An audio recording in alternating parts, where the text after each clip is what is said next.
Oh, what's good, Josh? Your boy J Suave. I'm the host of J Suave TV. Y'all see me cheesing in that first clip. That's because this episode of Power Raising Kanan was OD.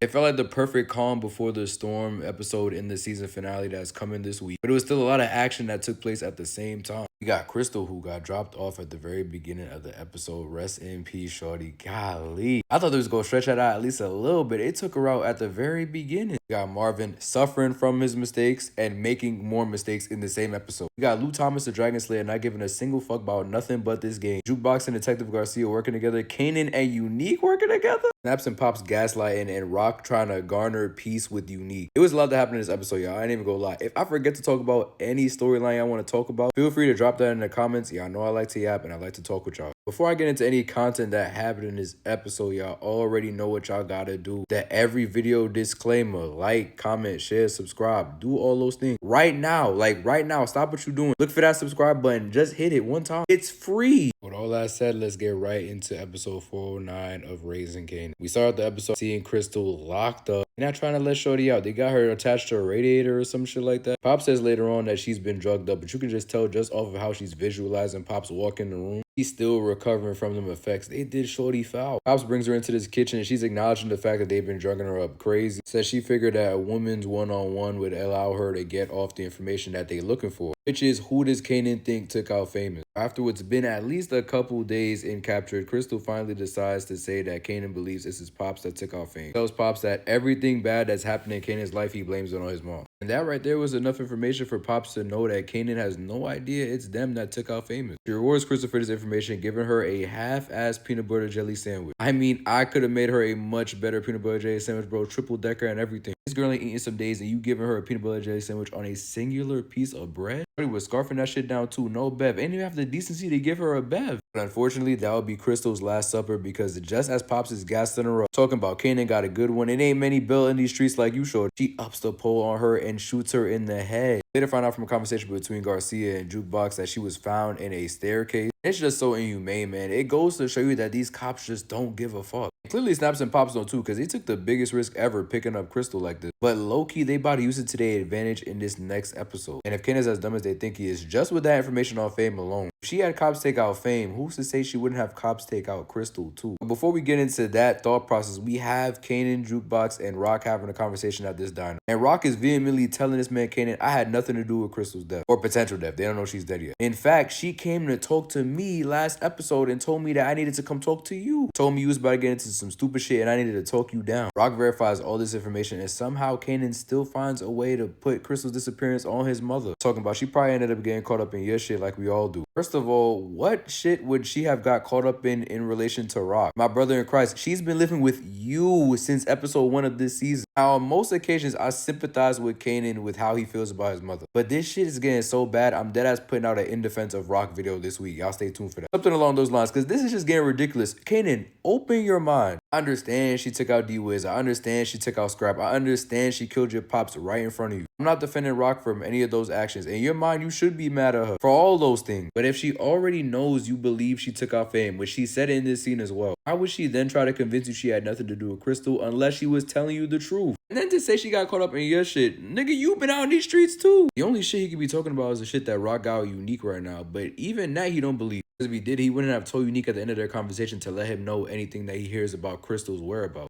I'm just saying, Kanan, you gotta take some accountability in this shit. I know you're still young. I was all on board with you when I thought Rock took out Fame too. But for Rock to take out Crystal, that literally just don't make no sense. We continue to see Kanan spiral in this episode looking for answers on what happened to Crystal. Runs into her step pops or her mom's boyfriend or something.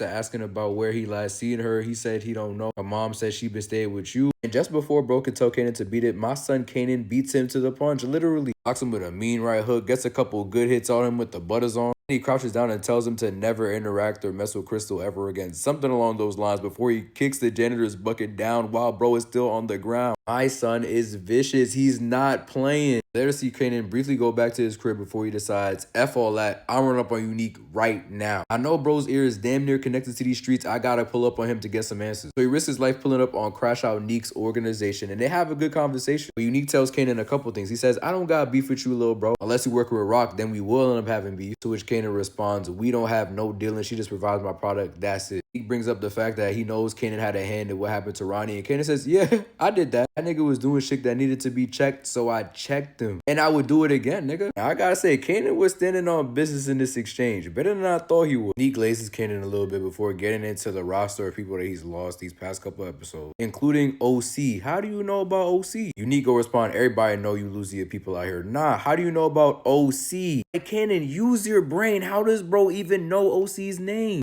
Just got robbed. OC is confirmed dead. You know his parents don't got your money, so who is the middleman now? I swear if he starts working with Unique, this brother is for real brain dead. After Kanan calls every hospital across New York, we get Snaps and Pops finally confirmed to him. Not where Crystal went off to, because you know they still trying to get their story straight on that. But they confirmed that Rock was the one who put Famous down, gaslighting Kanan into putting more onus into what he already believed. It's truly devious how wild Snaps and Pops have moved in these past 2 episodes. They are trying to build the ultimate super soldier in Kanan Stark, and he's going for anything they telling him. To be honest, he got all right to believe what they saying. Rock is wild. Speaking of Rock, we seen Rock have her highs in the last episode, and she's experiencing her lows in this one. We see coked out David get knocked off by E-Tone, played by Lamar Jackson. So now she don't got no one to provide her trucks to move her product. After this, we see Rock and Marvin get with Stefano to talk about how they're going to continue to move the product. Stefano's taking jabs at Marvin throughout the conversation, who at this point knows that Marvin knew that Early Tyler took out his mans in the earlier episode and did not say nothing, so he can't trust Marvin at this point. So much so he tells him to leave the table so that him and Rock can have their own separate conversation. Where he tells Rock that Marvin insisted on taking her spot in the organization. This nigga is devious, but this is the power we live for. I definitely don't think Rock's believing that, but she did tell Marvin he fucked everything up before she exited stage left and linked up with Lou, the Dragon Slayer, where they had a fire conversation before linking up with Unique to discuss business. Now, what do I mean by Lou, the Dragon Slayer? Well, let me walk you down Lou's storyline this episode. My son accepts who he is wholeheartedly in this one, y'all. Cops pull up to his spot asking him what happened to the Jamin boys in the last episode. Lou denies all claims by the cops, saying that he was with Imani at a certain time that they claiming he wasn't. Imani basically says, well, I didn't see the clock, so I don't really know what time he got in, indicating that she's not really a ride or die for real. She says as much later this episode. She says, yo, I'm not for all this F shit you want. I'm not finna deal with any of your street mess. I'm not working with you no more on a relationship or business level. And Lavelle says the same thing. It's coincidental that the people who ran up on my house are the same people that ended up dying right in front of the studio that you and B-Real are working in. Yeah, nah, that's too coincidental to me. Sorry. But Lou don't care. He walked out that door with his head held high and his chest out, feeling himself so much that he calls himself a Dragon Slayer in front of his oldest sister. You cannot make this shit up. Now, there's a part of me that's a bit torn that Lou is going back down this path after all the work he did to get to where he was earlier on in the season. He's justified in that he's right. He can't do nothing for nobody in a recording studio. He tried to do things the right way, but to protect his own, he got to get back in these streets. I would go back to Marvin, who's made so many mistakes this season alone. I can't count it on 2 hands and 2 feet. He continues to do so in this episode by letting Early Tyler live. Early Tyler comes up to him and tells him he knows he took his cousin out. Marvin denies it, but he says if he did, what would he do about it? I really G-checked him. I'm like, damn, how do you respond to that if you early? He said he would get back for his cousin, so as a result, he talks to Stefano about what happened. I'm surprised he just walked into the shop like that. I thought they had a deeper relationship than we are led to believe as viewers. He must have been really confident that Stefano was going to give him the time of day, because let it have been any other side character, you're getting capped, thrown right in that furnace. The mistakes don't stop there. We see Marvin manage to get an address at one of the teachers who works at Gerald's daughter's school. When he goes to this address, he sees 2 crackheads, I'm assuming. They were definitely off their rocker a little bit, but Marvin's just trying to make sure the girl's good. They're not giving him no information, so he's about to leave, but then he hears the girl cry out to him, runs up in the crib, and with the girl in his line of sight, shoots the, I'm assuming, wife and husband both dead. I mean, this nigga went from superhero to super villain in her eyes in 2.5 seconds. And then this nigga has the audacity to deliver the funniest line in the whole episode, talking about, yo, if the cops pull up, tell him a white dude with tattoos did all of this. And then runs out with the girl holding another baby in hand. So he done double traumatized both of them. And with that, we could add 2 more bodies to this man's rap sheet. He really just don't care no more. It's no consequences that this man faces at all. We also get Jukebox in this episode who links up with Mara. Immediately tells her that the cops have been asking about her and her family. Who checks her temperature, asks her what she told the cops, but she said nothing. She would know nothing about her family. So they go right back into conversation before we skip forward in the episode and see Aisha pulls up again. Girl, you chose the worst time to pull up. This is season finale out. Your days could be numbered in the next episode. My advice, go back to school. Box will be back in season 5. Go see her then. She'll probably need you more then than now. Anyway, as they're hanging out and catching up, we see Detective Garcia intercept their link up. He tells her he's going to continue to pull up on her, making things awkward until she agrees to talk with him. See, she links up with him later on in the episode to get information on Crystal, where he confirms that she's in the staircase, and then dips off, but not before telling Jukebox that she now owes him. Wonder what information he's going to get out of Jukebox of all people. This episode is a really strong one. I'm giving it a 9 out of 10. Really looking forward to the finale. And did y'all see that trailer? Whose hand is Kanan shaking in that trailer? Nah. Best believe I got a video or a short breaking down that trailer coming because it was a lot to unpack.